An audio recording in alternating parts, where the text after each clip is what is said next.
believe the suppliers so easily. You can't believe these guys.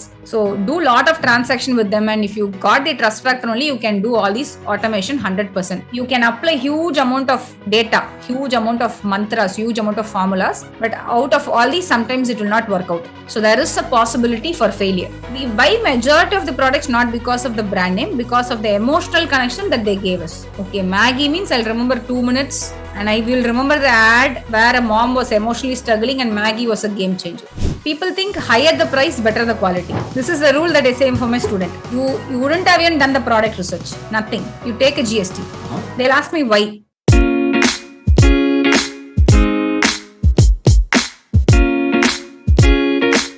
Hi Nivetha, welcome to Decode Mastery Show, where so in the Decode Mastery Show, we bring in experts and we take one topic that is relevant to business owners and then break it down into like a step-by-step process. And we have known each other from the last 4 or 5 months now. And obviously you are one of the top experts in e-commerce. So I thought of breaking down the entire e-commerce into like a step-by-step process. So for someone who doesn't know you, like how do you introduce yourself? Okay, first of all, thanks Srinivas for inviting me for the show.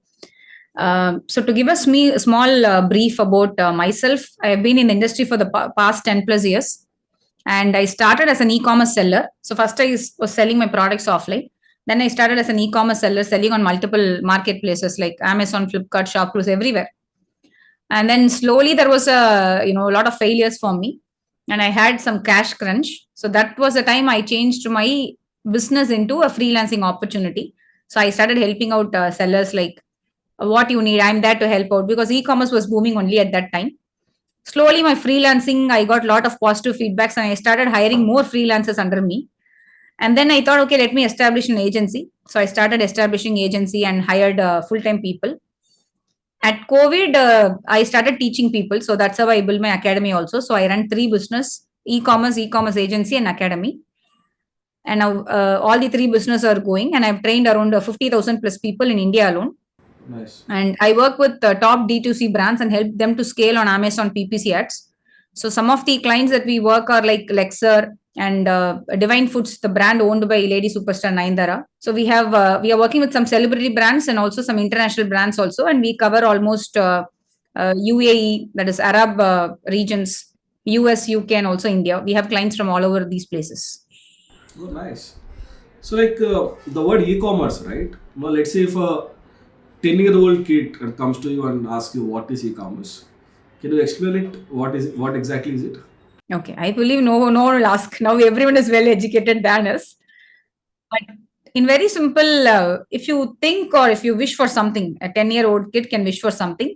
And if he's able to search the product and get it in the next 7 days, that is e-commerce. And Because as a 10-year-old person, my interest was in craft. I used to see a lot more shows in Pogo, Mad Show and all. And I used to see some things, okay, and I want to buy it. When I ask my mom, she'll be like, no, we can't figure all these in our area. And I'll be like, where do these people get it? She would say no. But if I see the same show like this today, and if I see anything, no, I'll take a screenshot of it. I do this even now. Screenshot of it, go to Amazon and search it, buy it immediately. So any product that comes to us so quickly is called e-commerce. So my wish is converted into a product here. That's what I could see. And it is a very big development that has happened in the last 10 plus years. So would you say e-commerce as buying from any website or is specific websites? Like No, it's buying from any website. Okay. Even if you buy from Instagram, it's going to be all e-commerce only. Anything that is not in a physical store, you don't go physically and you buy it, it's e-commerce. You make it more quick, it's quick commerce. That's it. So any product that you buy from an internet is e-commerce? Yes. Okay. And e-commerce, I guess you can obviously create your own website and sell it through your own website, or you can, let's say, list your product on Amazon and sell it from there. So according to you, what is easier and what are the pros and cons of both? Okay, for me, marketplace selling is easier because I started the same way. When it comes to website, for a new person, they won't know where they can create a website. WordPress, they won't know what is WordPress, WooCommerce, Shopify, nothing. So starting on Amazon, Flipkart is easy because they already have a huge set of audience. So you have to list it, you have to run ads, and you will get. They earn the trust factor, and they are sharing the trust factor with us. It's easier. In one website, you build it from scratch, and people won't trust you. But when you come to the pros and cons, starting on marketplace is okay, but as an expansion, you should definitely have your own website, because in Amazon, Flipkart, the data is owned by them. You don't own any of the data. Tomorrow some rule is coming, Amazon is going away from India, then if you're only dependent on Amazon, your business is lost, which is not going to happen, but in a negative scenario if you plan for it. So having your own website is like you create your own pixel, you create your own database. Anytime you want, you can retarget them. This was one of the biggest mistake I did. I do not create a website initially. So it's very recently only I started working on it. So the number of customers that I could have acquired could have been better.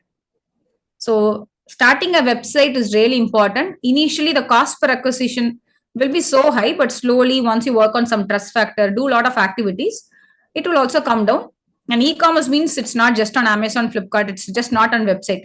You have to be on all the marketplaces and also on your own website, Instagram, etc. Okay. And can anyone start selling on Amazon? Are there any rules or regulations? No, anyone can do it, just you need a GST to do business on Amazon. That's a rule. Apart from that, no other specific rules. Okay. Now let's say I want to start selling on Amazon, but I'm clueless what to sell and where to sell. What are the things that I need to have before I start setting up account in Amazon? Okay, first thing is GST, very basic thing. So GST, PAN card, bank details. And the next is product. So what product am I going to sell? So you should have done a product research, or you should be a manufacturer and you should have got that product ready. So product idea will be there. If you figure out the supplier, they will ship the products to you. So the product you should have physically, or your supplier should have physically. And then if you have all these things, you should have a proper photo shoot images. Without proper photo shoot, don't go ahead and launch any product in e-commerce. So you will have proper photos and recommended to take a video. And the fifth one, which is optional but highly recommended, is taking a trademark. So a trademark is nothing but your brand name that is being registered with government.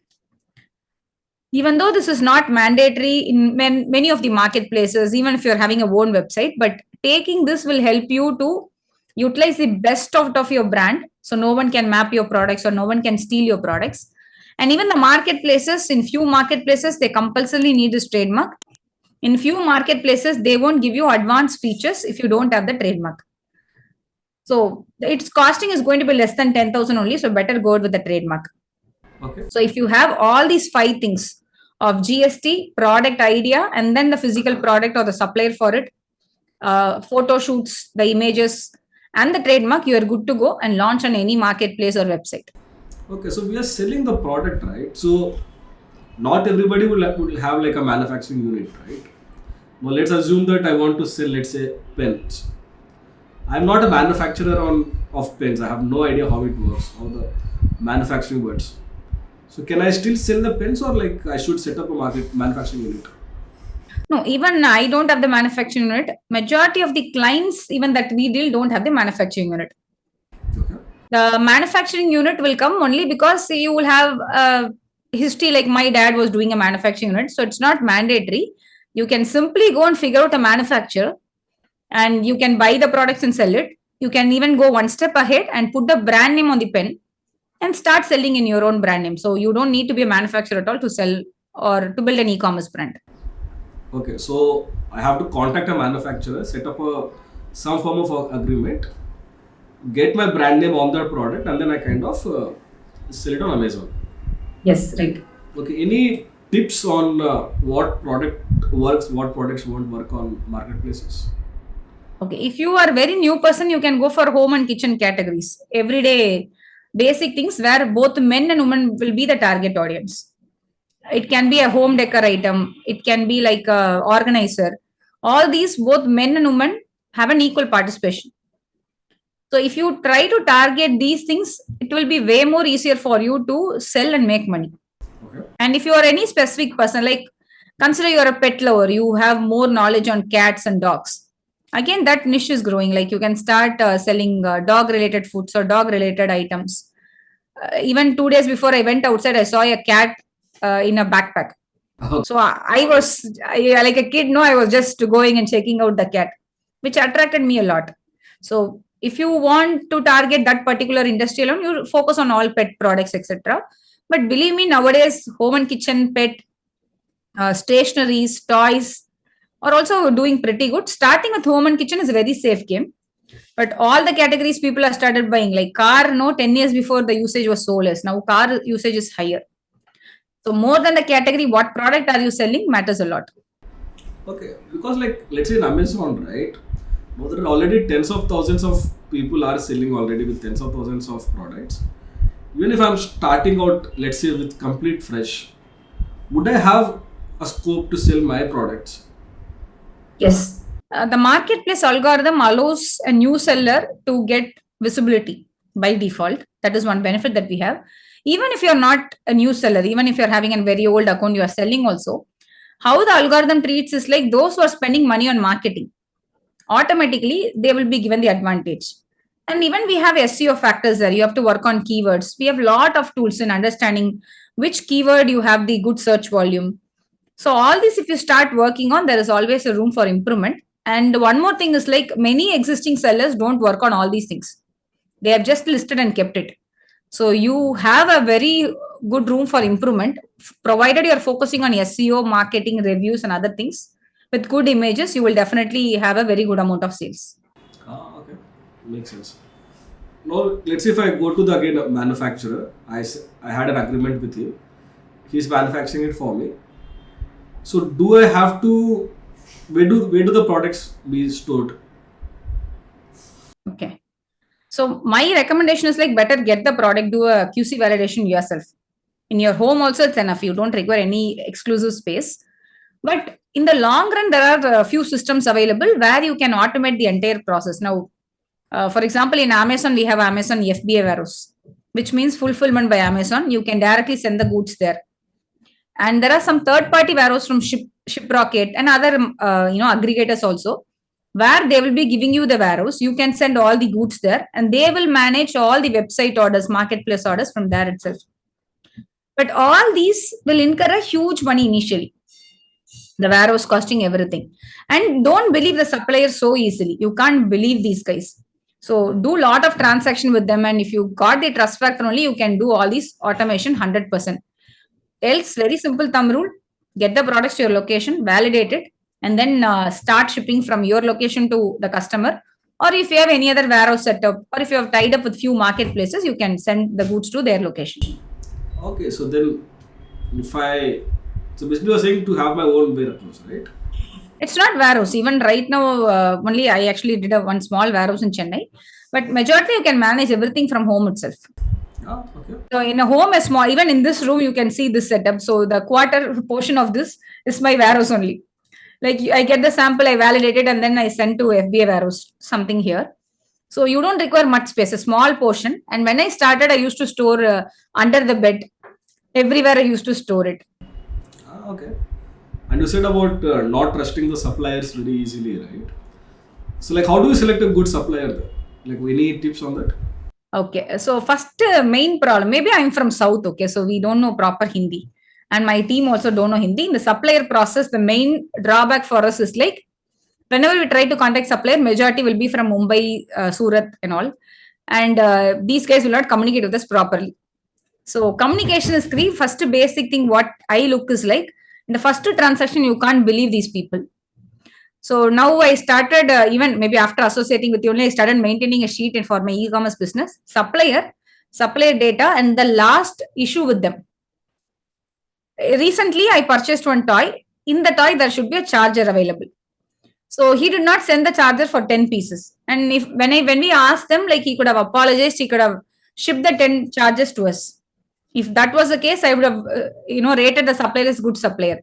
Instead, what he said, no, okay, you can buy it from the nearby supermarket. It would cost you just 10 rupees. So now, this supplier, I have marked him as rating as bad. So we won't deal with them the next time. So in the first time, it is really hard for us to figure out. We pay through IndiaMart, like we get the supply details from IndiaMart, and we pay through Google Pay or whatever. So, but since it's from India Mart, we trust them. We finish the first transaction, we see how the quality of the products is, whether he delivered on time, whether he shipped on time, everything we track it. If we are happy, we give them the second order, else we don't go for the second order. And sometimes in third order, again, if he's doing a mistake, we'll have a conversation with them, like what went wrong and why there is a difference between the first quantity that you shipped and the second quantity. And if the response is good only, we proceed further, else we drop all those suppliers and we deal only with a very good supplier. So first round, it's very hard. Okay. After 2 or 3 transactions, once we mark a supplier as good, then we have a lot of trust with them. I guess one of the figures I'm sure most people will have is, won't the supplier just copy my product and sell it as his own product? Okay. This will happen in manufacturing unit, whatever you are saying is good. For example, even recently for one of the wood manufacturing, what I did was I purchased one model from China. So that is not there here. So from China, I purchased it. I sent to the Indian manufacturer asking him to just replicate it. Now, as a seller, no, I am least bothered in all these things because I am not into some unique formations, nothing with chemicals and all. But come on, I myself got this from China. That is my way of thought process. But for others, consider that I deal with one of my client where they are selling this air purifier, and we clocked even 25 lakhs last month of his sales. And I'm working with him for the past 2 years. I literally know that he put a lot of efforts, and he is a category leader, meaning he only framed the product initially and sold on Amazon. And now only this copycat and all is coming, which he can't avoid.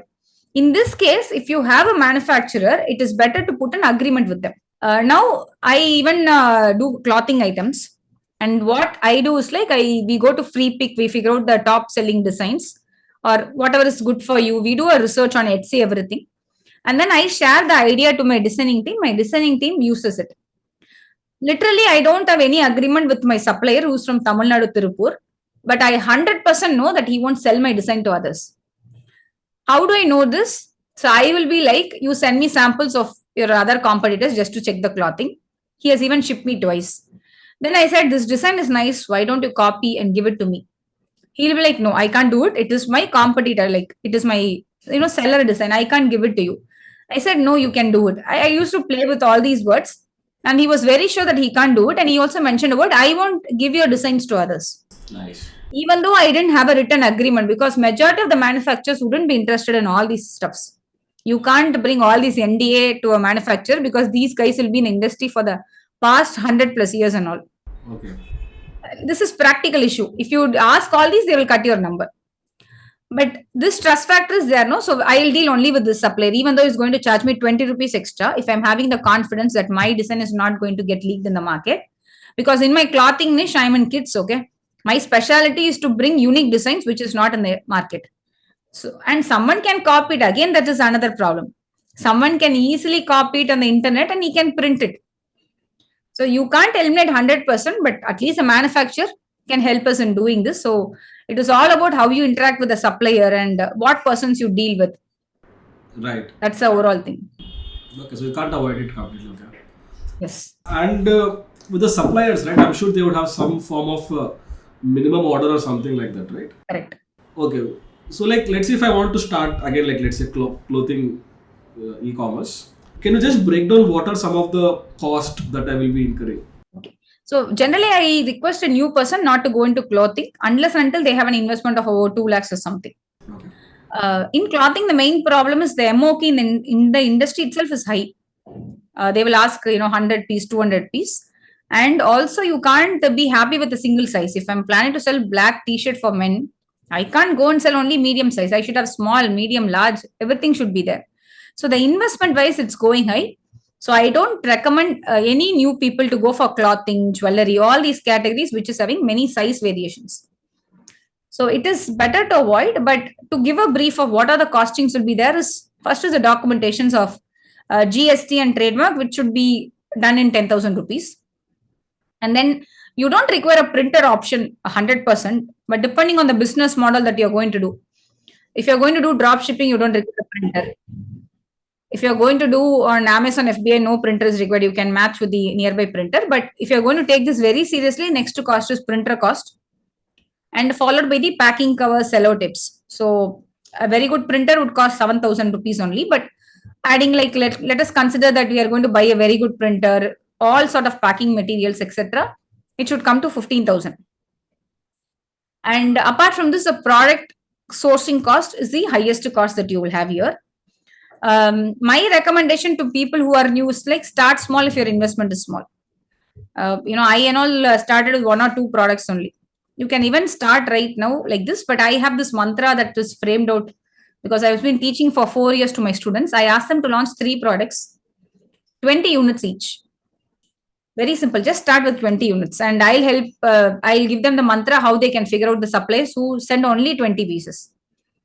If it's work, let's scale it. Else, let's leave it. Let's be very practical. You can apply huge amount of data, huge amount of mantras, huge amount of formulas. But out of all these, sometimes it will not work out. So there is a possibility for failure. So playing safe game is enough. So I asked them, this inventory cost should come around 30,000 to 35,000. And apart from this, you will have the photo shoot process, which is going to cost you a little higher because now the photo shoot cost is also increased over the years. That is a very huge cost. So that should cost you around 10 to 20K. So all these on an average 50K to 1 lakh, 50,000 to 1 lakh is what I recommend. And the marketing cost is another huge amount. In case you are starting your own website, it is on the highest. But when you come to Amazon, Flipkart and all, we have this advantage, especially in Amazon. You will run ads, you will get the order, that order amount will come to the marketing. So you will just circulate all the amount inside the business. In Facebook, you will put the money on ads. They will place cash on delivery and you have to get it. The waiting time frame is huge. So depending on the business model, you can select above 1 lakh or less than 1 lakh. Okay. So the bare minimum is 50,000 to 1 lakh is what you need to start Ecom business. Correct. Okay, I think it's pretty reasonable amount, I guess. It's not huge high, but not less amount as well. Now let's say if I have done the GST, I have selected the product, I have tied up with the supplier, got my first inventory, did the packing, did the photo shoot, then what? What's the next? Then you can start creating your Amazon accounts. Or if you want to sell in other marketplace, you can create the account. In Amazon and all, if you create hardly in 1 week, you can launch it. So in Amazon, Flipkart, Meesho, almost it's easy. But if you go to the other things like Myntra, Ajio and all, it's for clothing only, but their process is way more long. It can take months. So there you can just apply, keep it, wait for the approval. It can even take 8 months, 9 months, 1 year plus also. But in Amazon, Flipkart, it's hardly a week. You have to just get few approvals, just listing the products and other things, and you can go live immediately. So you just kind of upload the photos and list all. That's what you're saying. Yes, that's it. The process is very simple in these marketplaces. Okay. And let's assume now that I have uploaded everything into Amazon. How do I get my, let's say, first 5 sales? Okay. I guess now the algorithm is helping to get the first sale. That's what I noticed in my students. Like everyone says me, like I got the first sale. So I would say that credit will not come to me. I guess it's an algorithm issue. Maybe they are boosting it. But literally to get the orders, you should run advertisements. If it's Amazon, Amazon ads. If it's Flipkart, Flipkart advertisements. Every marketplace has their own advertisements. Just if you go create your advertisements, feed the algorithm, then you will get the first 5 sales. And this is going to be a recurring activity also. So marketing is very important in e-commerce, especially in 2024. Because when I started, I guess 2014 or something, I created an account. I don't remember the exact time. 2015 and all, I used to get orders without any ads. I don't know what is ads itself. Or even I'm not sure whether Amazon ads had this ads panel. But now and all, it's very competitive. Without ads, you can't have all these organic sales unless and until you had an offline presence of your brand. Okay. So the organic sales are like very minimal then. Yeah, very minimal. But if you have got an established brand, then there is no problem. Okay, so with organic, what are the first few sales are from Amazon, rest everything is ads. Yes, correct. So saying almost every brand is running ads. Is that what you were saying? Yes, even for our top accounts where we do a very huge amount, the 50% of the sales will come from the ads only. And they would have done a very good amount of branding in the past. That is the reason other 50s come from organic. Like they would have done good amount of SEO. Especially for a new person, organic is dead. That's what I would recommend. For the first 6 months, you can't expect anything organic. But all through the time, what happens is like, you will start ranking organically for the products. So that is where the game changer will happen. But again, there are a few people who are putting huge amount on ads and they will grab your slots and everything. So organic is possible, but don't expect anything in the first few months. It's very hard. Okay, so based on your experience now, let's say if I'm selling, let's say 100 rupees product, so what is the customer acquisition cost in Amazon? Okay. First of all, you shouldn't sell any 100 rupees product. Maybe if it's a 1000 rupees product, depending on the category, it should be around 100 to 300.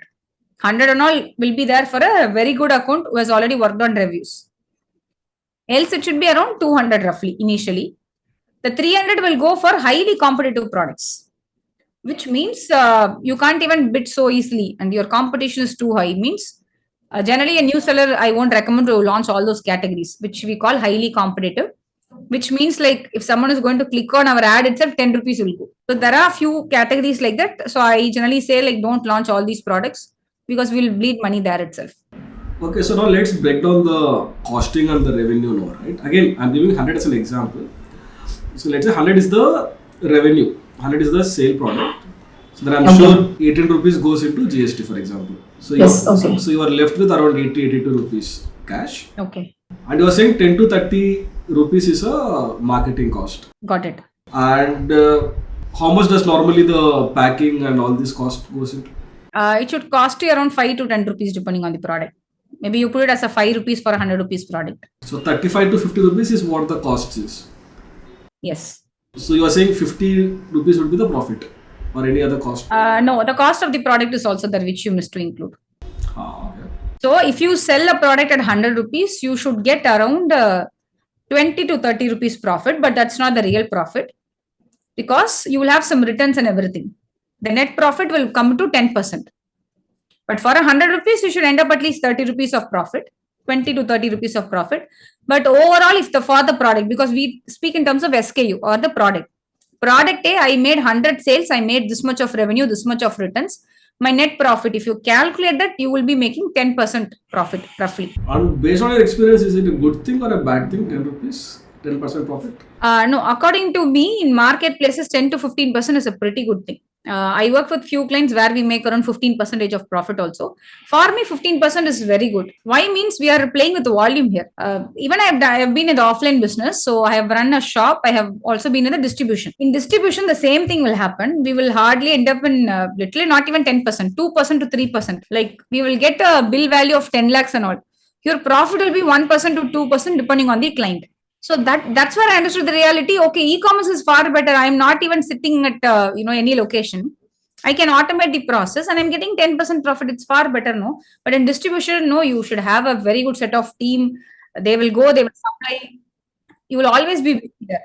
So in industry, it depends. There are a few businesses which gives you 50%, 60% profit. But this is a reality of e-commerce.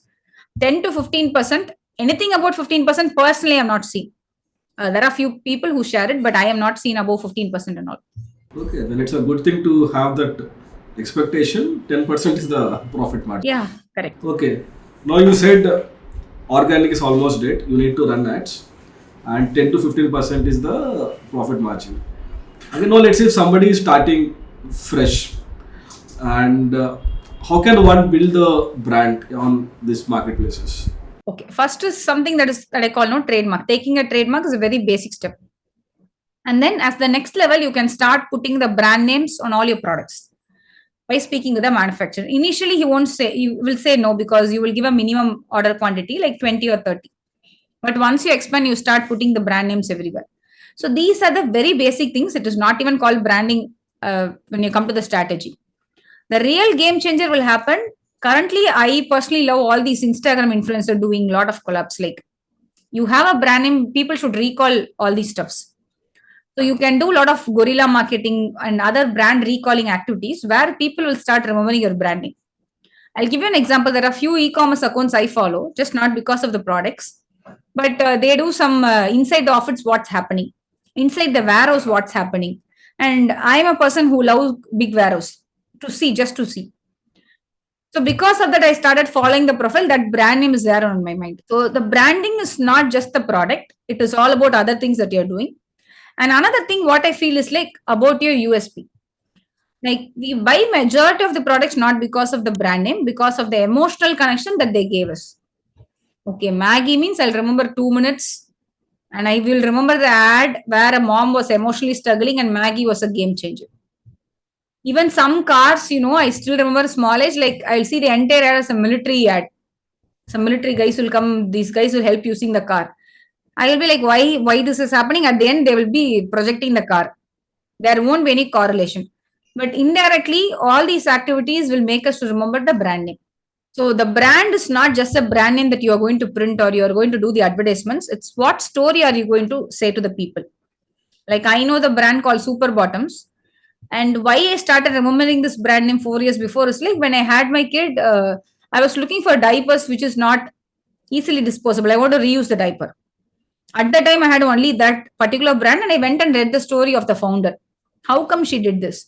That story was convincing for me. So I started using the brand, and now I use one more brand called Slurp Farm. But now it's from Anushka Sharma. I guess she has partnered and all. But I know it for a very long time, where it was just one liner got attracted me. Two moms made this product, assuming it's for their kids. Oh, nice. So when I was a mom, I felt the same thing they would have done it right. So as a mom, I can relate. So all these emotional storytelling connections only will help us to buy a product. All these are called branding activities. So indirectly, you have to do all these stuffs, which 90% of the traditional business is already done. And we have to learn. That's what I always feel. We have to learn from these traditional business. Majority of the things, no, if you say gum, you will say Fevicol only. In the small age, I used to see the ad like there will be a Fevicol above the TV, they'll be holding hands. All these have got to be registered like anything. Like even if I think like there was one more brand available, I will think maybe from Fevicol only they are buying. In the small age, I used to think like that. So that much brand building they have done. But again, don't you think the big companies have an advantage because they have a lot of money? Like you give an example of Maggie, right? It's a big company. They have like crores of rupees on marketing, Okay. right? But somebody who's just starting out, how do they build a brand?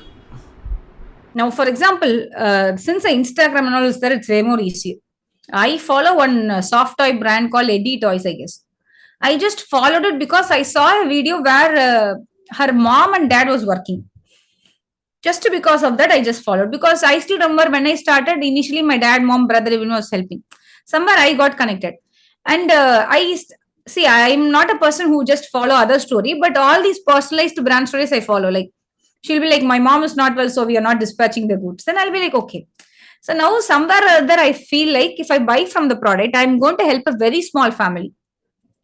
So it is not the big budget, it is a story what you convey. Then I started reading who's that brand.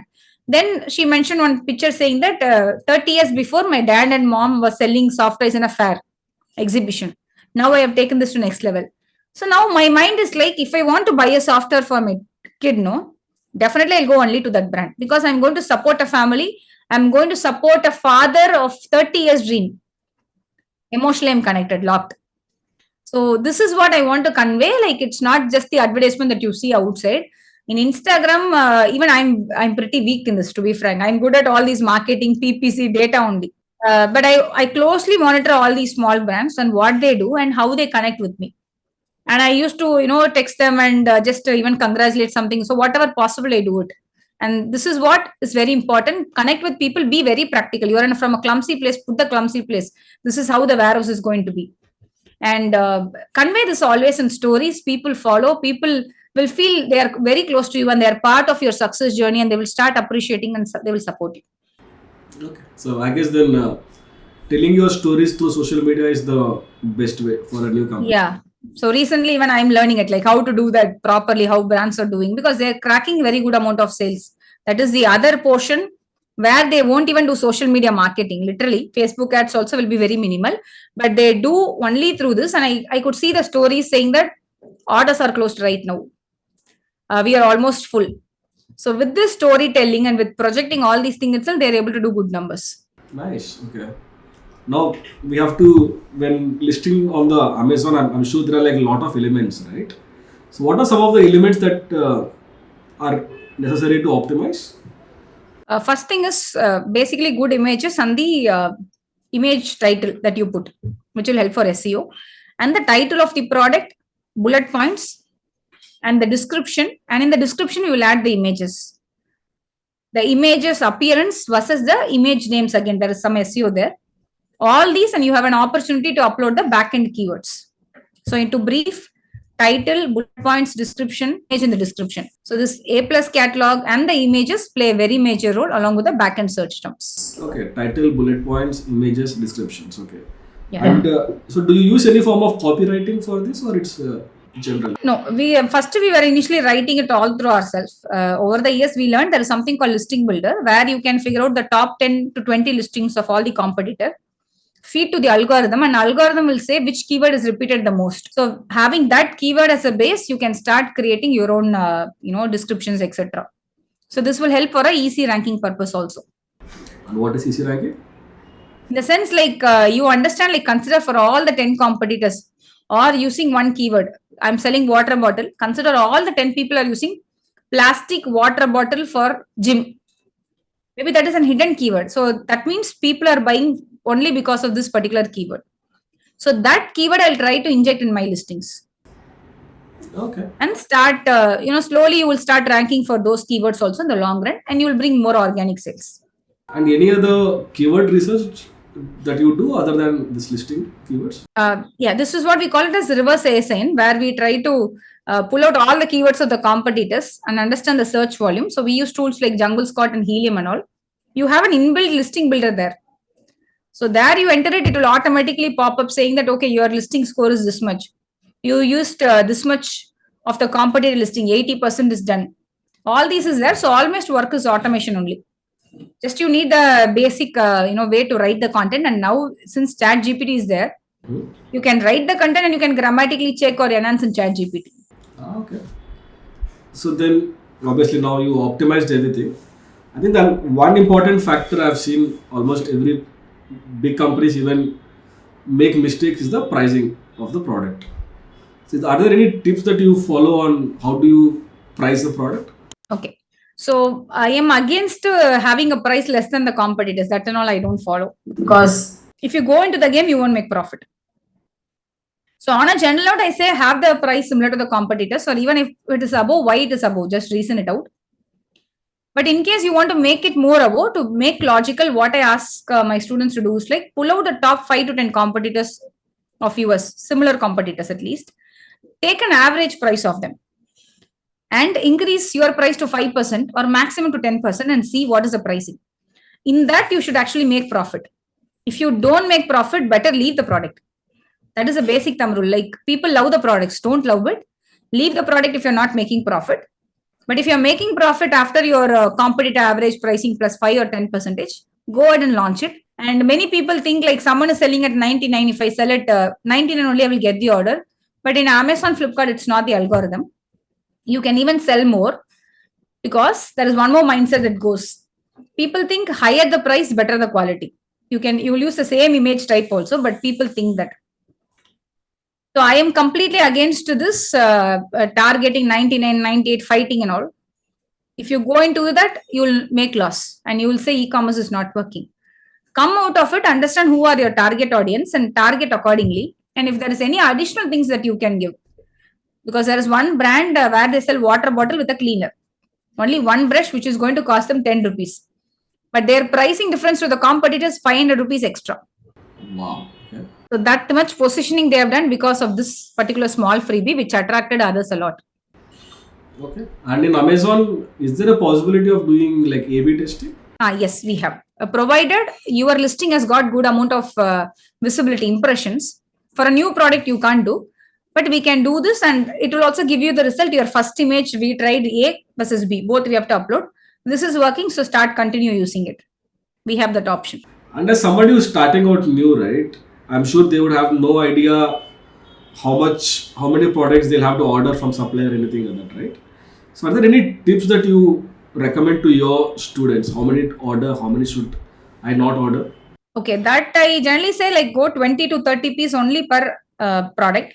People won't get convinced here because they will be tempted to order 100 plus pieces because the supplier will give a best pricing. So to convince them, I say my real story. Like I made this mistake initially of I used to sell under shop close. I used to get in a single month, I guess I made 4,000 plus orders of one particular product. In the next month, I launched a new variation. I thought I will also sell around same product. I thought I'll buy 1,000 piece. I brought the product, came to the home. I did not even sell 10 piece that month. Still now I have around 200 piece of that stock. It's a failure product till now. Believe me, this happened in 2015, I guess, 14 or 15. Okay. And I did not throw it. That is an extra twist. So for this, I don't have the warehouse, but in my home, there's one small back portion. I have kept it. And still it's working. So any kid's birthday, anything, I still liquidate the stock. It should be now 100 plus, I guess, at least. And now my second kid, which is 1 year, started playing with that. I'm happy at least that is happening. Now, why this happened was like, we generally assume that whatever we think in the business was always right. Sometimes we believe the data also, considering, okay, these guys are selling, let's also do this. I always say this, you have to believe the data, but don't believe it 100%. We won't know what's actually happening for that particular brand. So such a huge mistake, and it costed me 1 lakh or 2 lakh, I guess, entire loss. Still, it is a loss only for my business, but at least I'm able to share with others. So is there a way to dispose it off? Like I'm saying through Amazon. We can dispose. I'm not saying to throw it off. I'm saying to give it, like sell it on Amazon with a bare minimum price. Yeah, you can sell it at a lower price. You can give us a freebie on the website. But this product, literally, I'm emotionally connected. I'm not ready to. Still now I know the first pricing of the product. I am disturbed on that. Okay. So, and every time I see the product, there will be 2 colors. It will be arranged in a row. Whenever I go to Chennai, that location I go, I just check it. And that will hit me hard again and again. You made a huge mistake. Don't do this again. Okay. So now is there any, like there is a, you know about product launch formula, right? Like Jeff Walker, Yes. he talks about before selling a product, you just create like a build up of it. Are there any strategies that you use to do that for Amazon? Yes. So I have created my own mantra over the years. I have named it as e-crushing mantra. So I have framed it and I have shared what tool you should use, how should you extract it and document it in an Excel sheet. Okay. So what my students do is like, they will just, I say that is a data entry job. Believe me, you go to the tool, you apply the mantra that I'm sharing, you enter in the sheet and send it to me. So whatever you enter is right or wrong, I'll help you out with that. And then I will do some more internal high logics to my team. I'll give them few more logics where they will go and validate it and send the final sheet to me. So here I'll check out the sheet and I'll be like, okay, these are good to go, not good to go, based on my experience with my client students, my own experience. So there is a set of mantras that you have to put in the tool, and the tools are now pretty good. You have very minimal work nowadays. So And you have to select the product and you have to just launch it. So can you give an example? Like let's say if I'm again selling like let's say pens or water bottles. Okay. What will be your pre-launch strategy? First, I would ask them not to select a product and come like this. Be open for the products. So water bottles means they come under home and kitchen. Go for home and kitchen in the tool. And there will be, some filters like where we can figure out high demand and low competition products. So you can set the filters accordingly. And that will give you a set of some 200 ideas. Example, consider that I selected home and kitchen and let water bottle also come there. Consider that water bottle is showing. And it will have an opportunity score, that is the niche score of it. So I have given the formula, okay, if you have the niche score above 4, go and select it, else don't select it. So there will be a 30-day trend or 90-day trend of it. For example, next month, or I guess this month, right? Next week it's Rakhi. So now the Rakhi search volume will jump like anything in this month. Now consider next month one guy is going to do the product research. And for example, for me, Rakhi means I don't know because I'm from South. We don't celebrate Rakhi. I don't even know the dates. Consider something like layman like this, and he's going to see, okay, Rakhi 30-day search volume. It went up. Let me go and sell the product. Next month, no one will buy it because it's a seasonal product. So in the models I have mentioned what is seasonal products and how to determine it, because now whatever I shared is very simple, straightforward. But believe me, in seasonal products, we have huge logics. Even I had a word with Amazon who said like, in this year only, there was some dengue in some of the regions in January, it seems. So in the month of January, mosquito nets alone have sold around 20 crores. For that particular region, some 5 sellers have done this. Wow. This data and all was like huge for me. Like, hey, come on, yeah, what is this? I couldn't not even believe, but it came from the inside information of Amazon. So the seasonality, what we think is just winter, summer, etc., but there is a huge thing in that seasonality. So even there is a filter in the tools like that. So we study all these and try to figure out a product which can sell all through the year. And then you come, this is a category. You come inside the category and study individual product, understand their rank. For every product, there will be a rank on Amazon. So you will study the rank and you will see their monthly sales, you will see the trend graph, and then you go ahead and launch the product. Okay, and anything that you do to launch? This is all the pre-launch, right? So Yes. what do you do to launch them? First is like, first I personally approve the products from my students. This is something that I do. Even though I know this, you can't bring it in the system, but that's something that personally I do it. So during the launch, there is a checklist. Like, as I mentioned, you should have a proper image. The image should have infographics or some emotional connection if possible. Any creative shoots. Example, if you have a fridge storage container, you can have a fridge storage container with vegetables on it. So this we call it as creative shoots. So this I have educated my photographer and my team also. So they will check all these stuffs in the images, the SEO factors and all the listing, the pricing factor, the MRP, everything. Once all these is there, this is fit for launch and they will go ahead and launch it. If anything is missing, they will come back to the corresponding department and they'll be like, this is not there. Let's work on it. Makes sense. Okay. And after the launch, like even after the launch, even after a few months, what are some of the metrics that you closely monitor? Okay. Very simple. One is for that particular product. In Amazon, we call it as A cost, advertisement cost. What is the advertisement cost that is involved for the product? Are we making profit out of it? Initially, you won't make profit because you will be just new in the market. You have to compete with all the people. But that doesn't mean that I have to put 1,000 rupees and get 100 rupees of sales. That's not the right metric. So we closely monitor that A cost value. And another thing is like, how much are we making sales per day?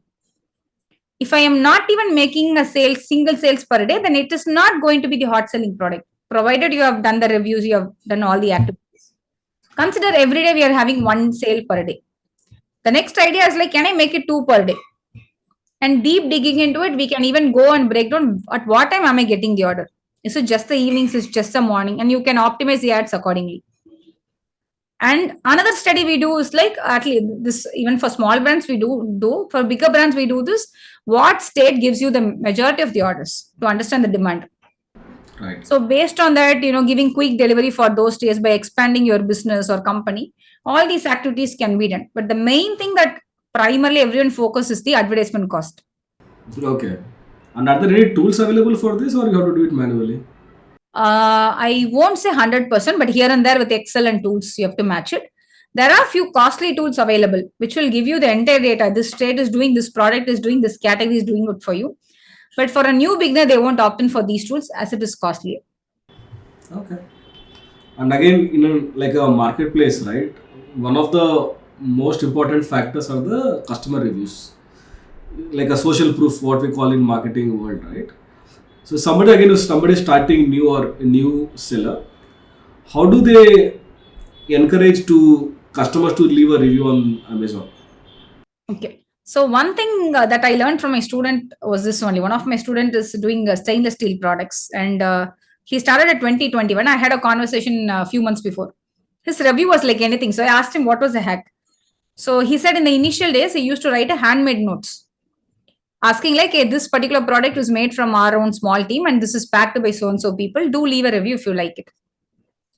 Okay, and then he did it. Recently, I purchased one printer paper. Same thing happened to me. Printer paper, something I purchased. In that, it was Tamil Nadu only. They mentioned my name. Hi, Nivetha, thanks a lot for purchasing. Do leave a review. I again, same thing. Okay, as a seller also I've done this, but when I get as a customer, I started loving it. I was shocked. How do they know my name? I'm so stupid. I was like, how do they know it? Come on, yeah, it is an order. So that much I got emotionally connected. So I forgot the real data itself. So this is one small hack that I learned from a person, but he said me the reality. Once you increase the order count, this and all is not possible. You can't keep on write it. So once you start improvising all these things, give some freebies for your products. Ask them to scan a particular QR code, give a free ebook.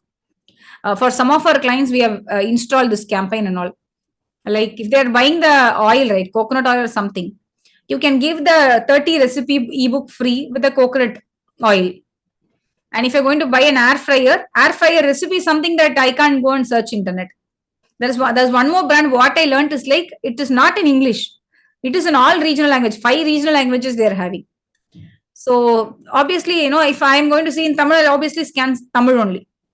Right. So you can target accordingly, and all these they'll start scanning it, and there you can create a funnel. Like there are a lot of WhatsApp softwares available.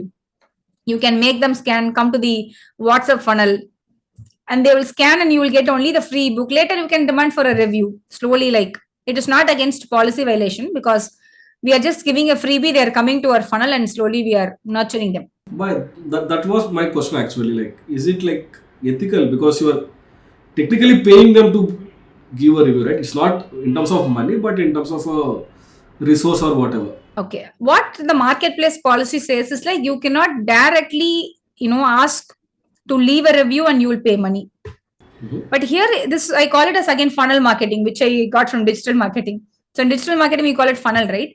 So I say, let's create a funnel for our product. It can be like, I got this inspired from one of the electronic products where they said, if you want to go and register the warranty of this product, how to register? Enter your order ID, name, mobile number.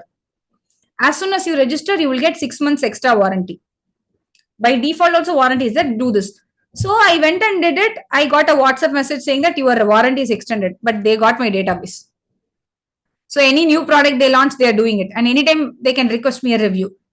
Where I feel is like there is no policy in marketplace which says that you can't do this. Because I'm not directly asking them to leave a review. Instead, I'm giving a mutual benefit for them. Scan for cake recipes. Scan for all these is we are doing. In the scan, you can have your own logics and start nurturing them. Use for your pixel data, use for email marketing, WhatsApp, whatever marketing that you're doing. And this will help to increase the lifetime value of the customer. Even my request to my sellers is like, if you feel you can't redirect to your own website, consider there is a product, for example, coconut oil. Every 30 days they have to buy for cooking. Let's consider. So 30-day reminder you send through WhatsApp and give the Amazon link itself. At the end of the day, it's business and it's a lifetime value of the customer, either in Amazon or on your website. So start using this review funnel to increase the reviews and also bring these guys back as a lifetime customer. Okay, makes sense. Interesting.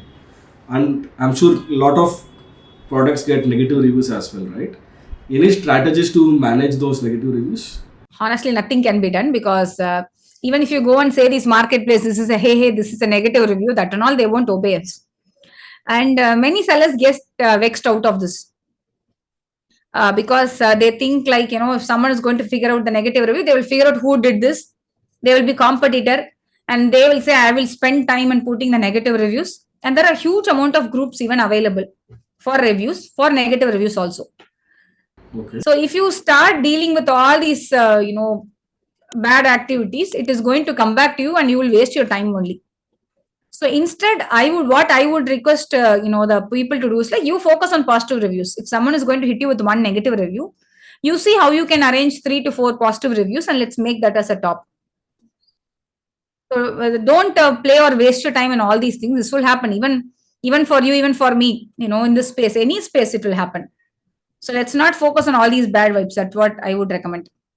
Okay, makes sense. Then to summarize the key learning, then you kind of have to have the GST, you kind of have to have decided the product, do an agreement with the supplier, do a photo shoot, and then do like a competitor or the product research.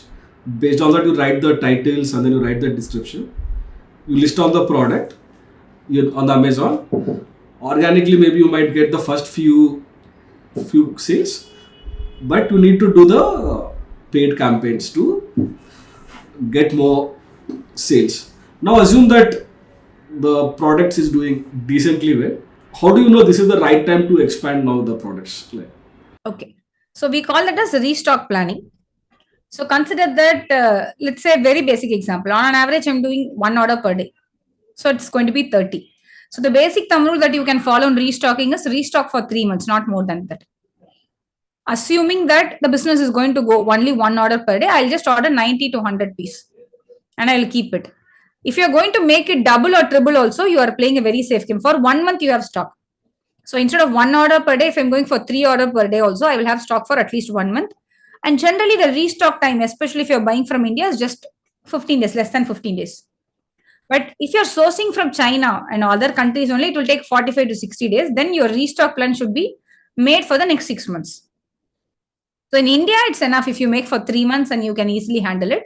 Else you plan it for the 6 months ahead, have the stock properly and have a restock plan. Okay. And now let's say I'm selling one product. Now I think I can sell the two products or like expand it. So when do you think is the right time to do that? Okay. So before and all, I think like whenever we have funds, we have to do it. That is what I was even training my people. There was one student again who gave me this target. So he said he is not having that much of fund issue, and every month he want to launch only one product, every new product, which was a very decent target. So, for example, if you're going to sit on the week 1 and identifying the product, week 2 figuring out the supplier, week 3 getting the sample photo shoot, and week 4, or let it even take extra. In 1 month, launching one product is way more easier. So it is a repetitive task working on the products. And many says higher the SKU, not higher the sales, which means if you're having more products, it does not mean that you will get more sales. That's true only. But what I personally feel is like always adding more products will help us to crack one more, because I call every product as a funnel. Consider I'm having 10 products. Majority of the sales is from one product only. I can figure out the second product only if I launch 10 more or 20 more only. From there, I'll again figure out one winning product. The other products can be selling normally.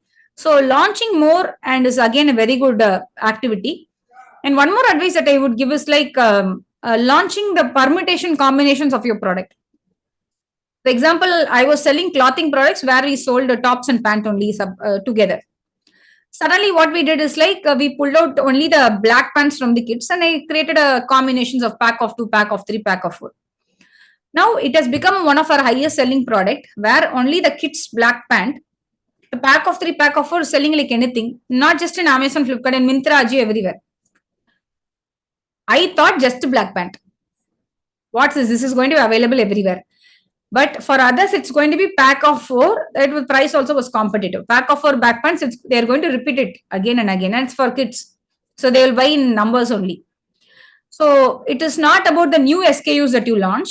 Even in the existing SKUs, you can create a combo offer, gift pack offer. All these will actually work out because people won't know that they have to combine these two and buy it sometimes. If you're able to give them and share them correctly, they can also buy it. So launch more SKUs. Even though more SKUs doesn't mean more revenue, it is always good to do that and you will learn a lot from it. Okay, makes sense. Again, based on your experience, right, what are some of the common mistakes new sellers make? Okay, one thing is like, let's not sell for profit. So we won't make profit overall business wise. I completely agree. It's hard. But individual product wise, at least we should make profit. At least in setting your price. Because I made this initially. I did reselling also initially, where I thought I have to hit the revenue graph. I started liking when I made the first lakh revenue. Then my temptation was I have to cross this 1 lakh, 1.5 lakh, 2 lakh. So to do that, sometimes what happens is like we sell a product at a break even or loss or something.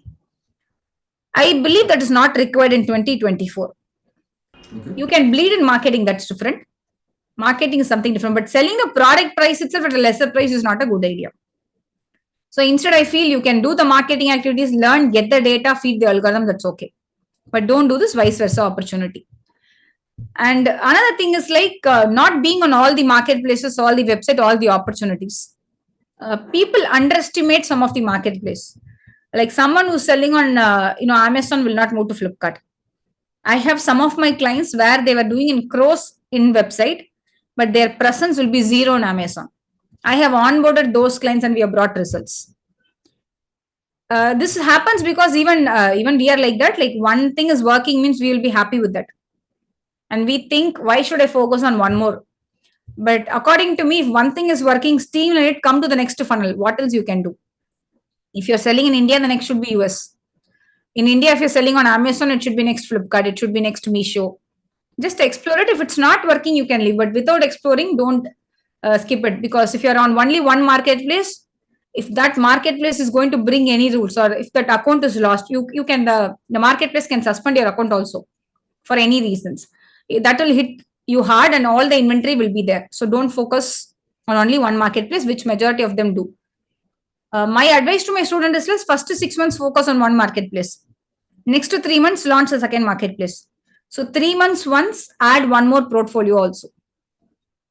Okay. And another third mistake people don't do is like the social media presence, which I recently started working on also.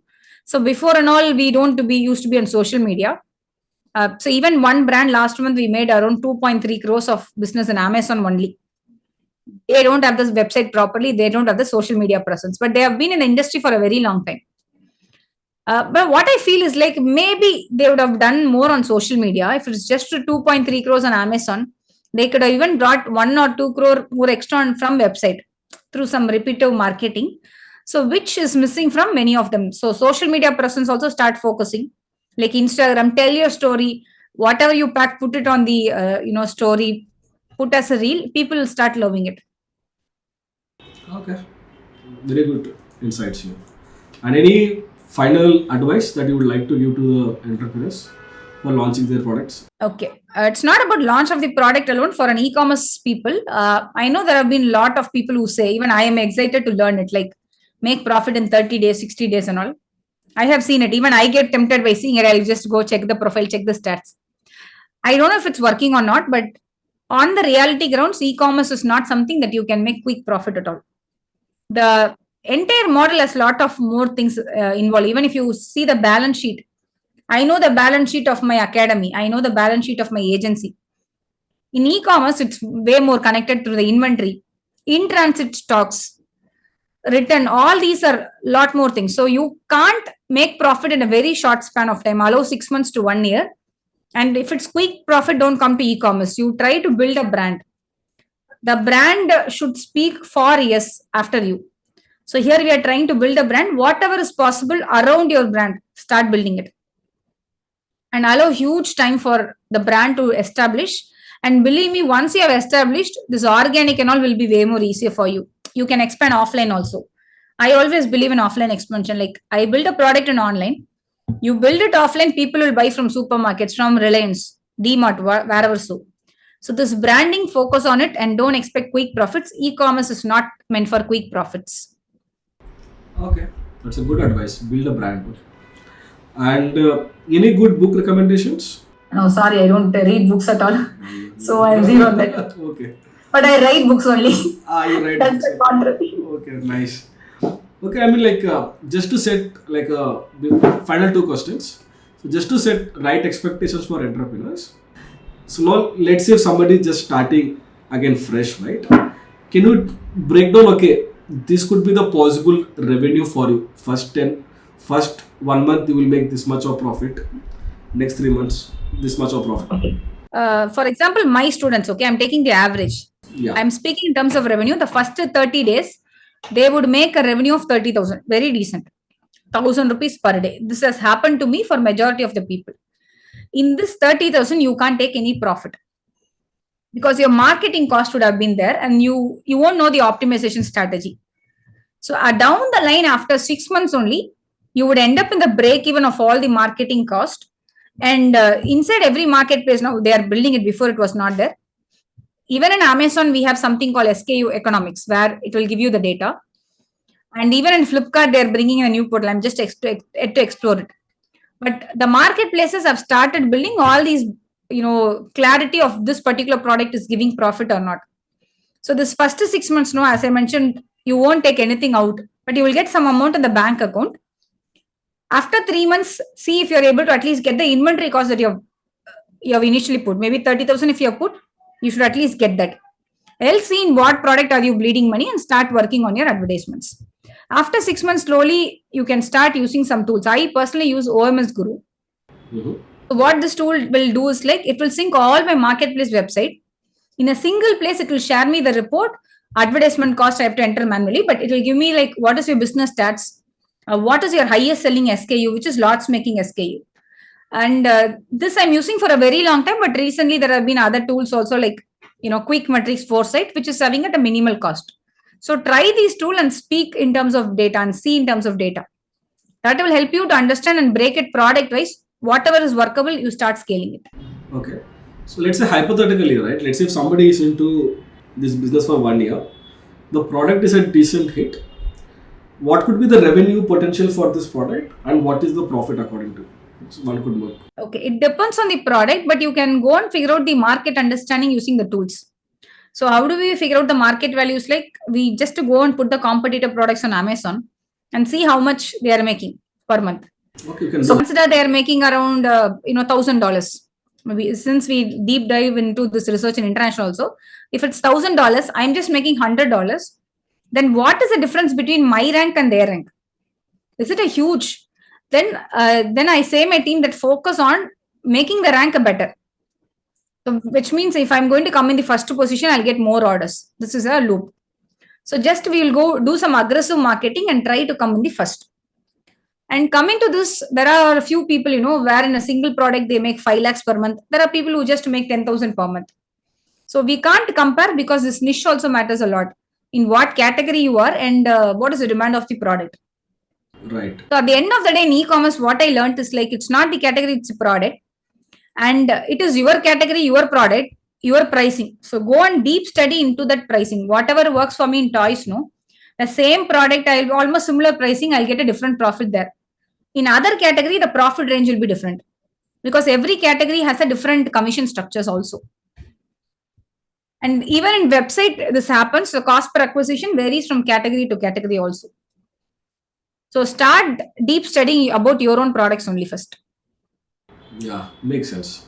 And just as a final question, can you suggest like one action step my audience can take in next 24 hours so that they can implement what they learned in last one hour or so? Take a GST. Oh, take it. This is the rule that I say for my student. You wouldn't have even done the product research. Nothing. You take a GST. They'll ask me why. If you apply for the GST, you bring into a commitment because you have GST filing. That stress will hit you. So why I took a GST? Because I want to do this business. You apply for it, you will come to the real change. Many people say, do a company registration. That will take the next level. So company registration, I don't recommend. A small proprietorship GST is enough. Believe me, I have tied up with some private limited also for my other product business. But I completely am closing everything. I run my business on proprietor only. Very simple mechanism to follow, very simple things. But that gives me a commitment. What if I close my business next month? Obviously, you have everything, software cost and all. At the end of the day, you have to do GST filing also. Right. And you have to pay the auditor for it. So I say my students, if you take a GST, you have to do GST filing. You have to pay the auditor. You will come back and do the product research and start the work. So do it first. Oh, that's a very good way of looking at it. Okay. So that's the action step for you guys. Commit yourself by taking the GST. And obviously, once you take the GST, do the product research and implement what you learned in last 1 hour. Yeah, so thank you, Nivetha, for amazing insights. And it was mind-blowing. Like you gave like perspective from many angles. So I'm sure everyone will find it useful. Thank you. Yeah, thank you, Srinivas, for the interview. I believe you were the only person who were able to break down. Many will stop in product research, they will jump it. But you made me to answer till marketing for the first time, I guess. Okay. Good to know that. Thank you.